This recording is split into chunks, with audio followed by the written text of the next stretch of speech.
నర్మదాని తీసుకుని ఇంట్లో నుంచి బయటికి వచ్చేస్తాడు సాగర్. ఇక దారి మధ్యలో నర్మద ఆపు సాగర్ అని గట్టిగా అరుస్తుంది. ఎక్కడికి వెళ్తున్నాం అని నర్మద అడిగేసరికి మీ ఇంటికి అని అంటాడు సాగర్. మా ఇంటికి ఎందుకు అని నర్మద అడిగేసరికి మనం ఉండడానికి అని అంటాడు సాగర్. దెబ్బకు బైక్ దిగిన నర్మద బుద్ధి ఉందా నీకు, ఏం చేస్తున్నావో అర్థమవుతుందా, మనం ఏదో గొప్ప ఘనకార్యం చేసినట్టు సిగ్గు లేకుండా వెళ్ళి మా ఇంట్లో ఉండాలా అని అంటుంది నర్మద. తప్పేముంది అని సాగర్ అడిగేసరికి తప్పేముందా, కొడుకు కన్నవాళ్ళతో గొడవపడి భార్యను తీసుకుని వెళ్ళి అత్తారింట్లో ఉంటే అది మీ నాన్నగారికి ఎంత అవమానమో నీకు తెలుసా?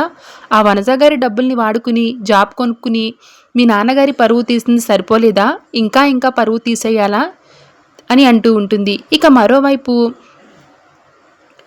రామరాజుతోటి బాధపడడం చూసిన ధీరజ్ అన్నయ్య వదినను నేను తీసుకుని వస్తాను, మీరు బాధపడకండి అని అంటూ ఉంటాడు. నేను కూడా వస్తానని ప్రేమ కూడా ధీరజ్తో పాటు వెళ్తుంది. ఇక రామరాజు ఫ్యామిలీ ముక్కలైనందుకు ఫుల్ ఖుషీలో ఉంటుంది భద్రావతి.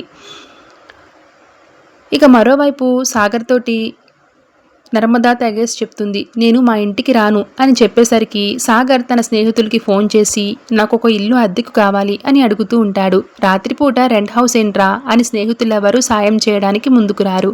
ఒరే ప్లీజ్ రా, కొన్ని రోజుల్లో నాకు గవర్నమెంట్ క్వార్టర్స్ ఇస్తారు, అప్పటి వరకు నాకు ఉండడానికి ఇల్లు కావాలరా అని అంటాడు సాగర్.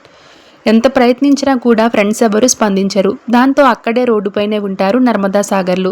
ఇంతలో ధీరజ్ ప్రేమలు వెతుక్కుంటూ వస్తారు. వాళ్ళని ఆ పరిస్థితుల్లో చూసి చలించిపోతాడు ధీరజ్ ప్రేమలు. ఒరే ఇంటికి వెళ్దాం పదా అని అంటాడు ధీరజ్.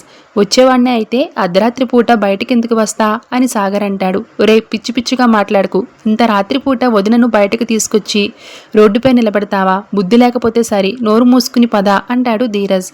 లేదురా, ఆల్రెడీ ఇల్లు చూసుకున్నాం, కాసేపట్లో ఇంట్లోకి వెళ్ళిపోతాం అని అంటాడు సాగర్.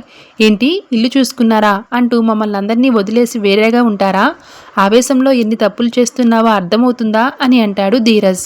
నేనేం తప్పులు చేయడం లేదు, కరెక్ట్గానే ఉన్నాను, ఇన్నాళ్ళకి కరెక్ట్ నిర్ణయం తీసుకున్నాను అని అంటాడు సాగర్.